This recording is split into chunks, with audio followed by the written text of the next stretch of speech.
Good morning everyone. आज अपने point है 1.7 प्रोटेक्शन फ्रॉम वीड्स, खरपतवार से सुरक्षा। Boojho and Paheli went to a nearby wheat field. Boojho और पहेली निकट के गेहूं के खेत में गए and saw that there were some other plants in the field growing along with wheat plant. उन्होंने देखा कि खेत में फसल के साथ जो गेहूं की फसल है उसके साथ कुछ अन्य पौधे भी उग रहे हैं। Boojho, have these other plants been planted purposely? क्या वे अन्य पौधे विशेष उद्देश्य के लिए उगाए गए हैं? क्या इनको किसी कारण उगाए गए हैं? नहीं, इनको किसी कारण नहीं उगाए गए हैं, ये अपना आप ही उगे हुए हैं। In a field many other undesirable plants may grow naturally along with the crops.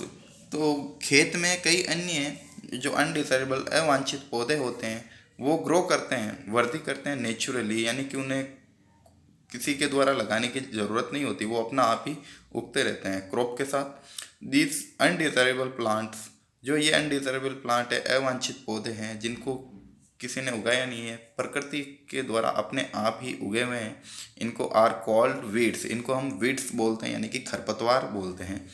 The removal of weeds is called weeding. जब हम वीड्स को रिमूव करते हैं, यानी कि जो अवांछित पौधे हैं, अनडिजायरेबल प्लांट्स हैं, उनको अगर हम हटाते हैं खेत से मुख्य फसल के साथ जो उग गए हैं, तो इनको हटाने की प्रोसेस को हम वीडिंग बोलते हैं। तो the removal of weeds is called weeding. तो वीड्स को हटाने को ही हम वीडिंग बोलते हैं। वीडिंग इज नेसेसरी, ये वीडिंग नेसेसरी है, जरूर आवश्यक है, क्योंकि since weeds compete, COMPET, compete यानी कि कॉम्पिटिटिव है, इनके प्रतिस्पर्धा होती है इन क्रॉप के साथ। With the crop plant for water, क्योंकि ये बेटा वीड्स जो होती है कॉम्पिटिटिव होती है क्रॉप की, क्योंकि ये water, nutrients, space and light, इन सब को एब्जॉर्ब करती है। वाटर जो मुख्य क्रॉप को, जो अपनी मेन प्लांट हैं, वीड क्रॉप, उसको चाहिए वाटर।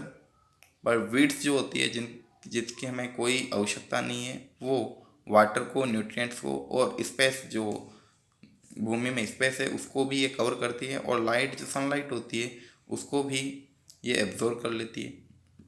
तो वीड्स अपने लिए सही नहीं है मुख्य क्रॉप के लिए।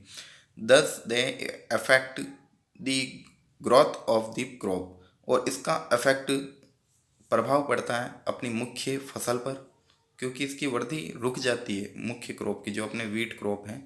सम weeds interfere even in harvesting, और ये जो वीड्स होती है, यहाँ तक कि जब हम फसलों को काटते हैं, जब गेहूं की कटाई होती है, तो उस कटाई के समय ये जो वीड्स उगी हुई होती है, ये हमें काफ़ी परेशानी होती है इनमें काटने में, प्रॉब्लम्स होती है।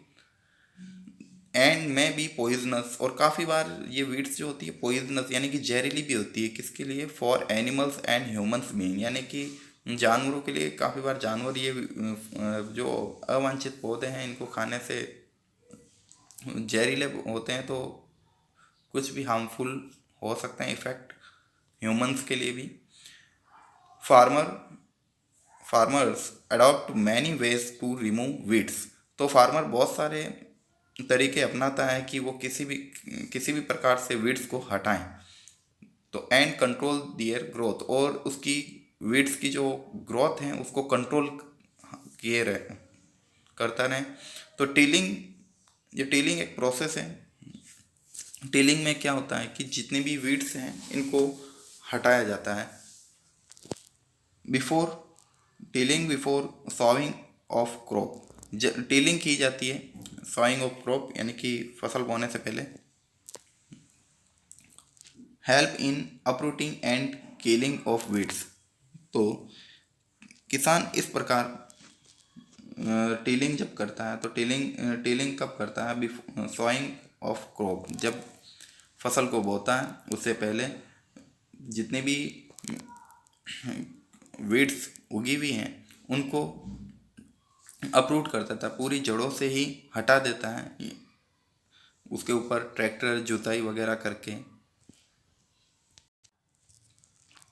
तो टिलिंग करने से सारी जो वीडिंग है वो अपरूटिंग हो जाती है, यानी कि उखाड़ दी जाती है, और जिससे वीड्स जो होती है मर जाती है। कैसे? विच में देन ड्राई अप, इसको हम ड्राई सुखा सकते हैं, क्योंकि जैसे ही खेत के अंदर जब वो ट्रैक्टर चलाया जाता है तो जितने भी जो वीडिंग है वो उखड़ कर बाहर आ जाती है और धूप से सूख जाती है, और सूखने के बाद gate mix with the soil, वो मिट्टी के साथ मिक्स हो जाती है, जिससे पोषक तत्व भी बढ़ते हैं।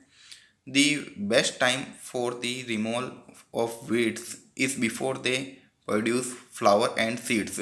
वो एक वीड्स को बेटा रिमूव करने का भी एक बेस्ट टाइम होता है कब? जब वीड्स के फ्लावर एंड सीड्स ना लगें, यानी कि जब कभी भी कोई भी प्लांट्स जब बड़ा होता है तो उसके ऊपर फ्लावर लगते हैं, और जब फ्लावर लगते हैं तो फ्लावर के बाद उसमें फ्रूट बनता है, और फ्रूट के अंदर सीड्स बनने लगते हैं, यानी कि बीज बनने लगते हैं।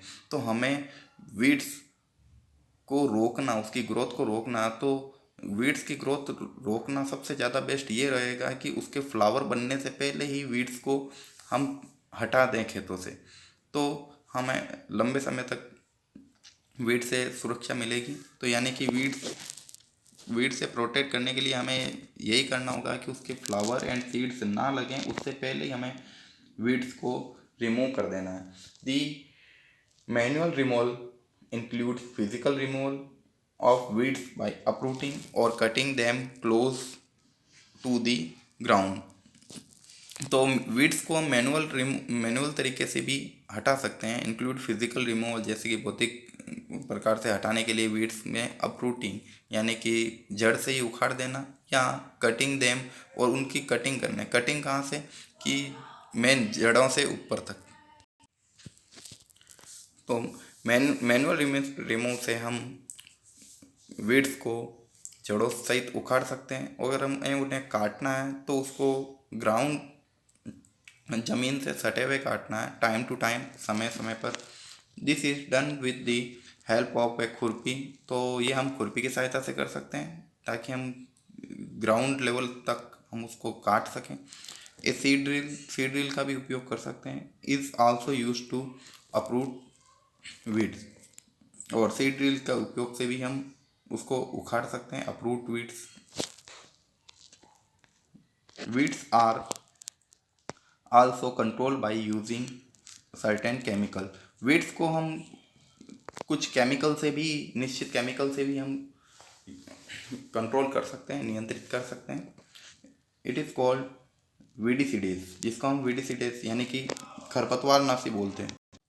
लाइक जैसे 2,4-D, ये वीडीसीडीज हैं, जिसकी छिड़काव से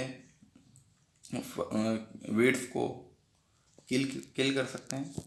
देस are spread in the field, इसका खेतों में स्प्रेड किया जाता है, जिससे कि वीड्स हैं जो किल हो जाती है, यानी कि मर जाती है, सूख कर नष्ट हो जाती है। They do not damage the crop, और इससे क्रॉप को कोई प्रकार का डैमेज नहीं होता। दी वीडीसीडीज आर डाइल्यूट विथ वाटर, तो वीडीसीडीज को हम पानी के साथ मिलाते हैं, डाइल्यूट करते हैं, घोलते हैं। टू दी एक्सटेंट रिक्योर्ड, जितनी उसकी हमें आवश्यकता होती है उतनी हम पानी के साथ मिलाते रहते हैं और उसका स्प्रे करते रहते हैं। And spray in the field with A spray, और स्प्रे हम किससे करते हैं? स्प्रे की सहायता से। जो फील्ड के अंदर हम स्प्रे छिड़कते हैं, स्प्रे मशीन होती है, उसी की सहायता से हम स्प्रे करते हैं। जैसे कि आप में दिख रहा है इसके डायग्राम में, ये इसके पीछे एक टंकी लगा रखी है, जिसको हम स्प्रे मशीन बोलते हैं। इसके अंदर पानी के साथ घोल कर भर देते हैं और इस वीडीसीडीज को छिड़कते हैं। Spraying of weedicides. Do weedicides have any effect on the person handling to the weedicides spray? क्या खरपतवार नाशी का प्रभाव इसको छिड़कने वाले व्यक्ति पर भी पड़ता है? बिल्कुल पड़ता है, क्योंकि वीडीसीडीज जो होते हैं बहुत ही जहरीले होते हैं, तो इसको सावधानी से छिड़कना चाहिए। एज ऑलरेडी मेंशन, पहले ही बता रखा है कि दी VDCDs are spread during the vegetative growth of weeds before flowering and seeds formation. पहले ही बताया है कि जो VDCDs जो होते हैं इनकी वेजिटेटिव ग्रोथ यानी कि इनकी जो ग्रोथ होती है वीड्स की, तो इसको तभी छिड़कना चाहिए जब फ्लोरिंग एंड सीड्स फॉर्मेशन यानी कि जब ऊपर फूल या बीज बनने लगें उससे पहले ही इसको छिड़कना चाहिए ताकि वापस ये उगे नहीं. स्प्रेइंग ऑफ वीडीसीडीज में affect the health of farmer. तो स्प्रे करने वीडीसीडीज का जब हम स्प्रे करता है तो इसका किसान के हेल्थ पर प्रभाव पड़ सकता है. So they should use this chemical very carefully.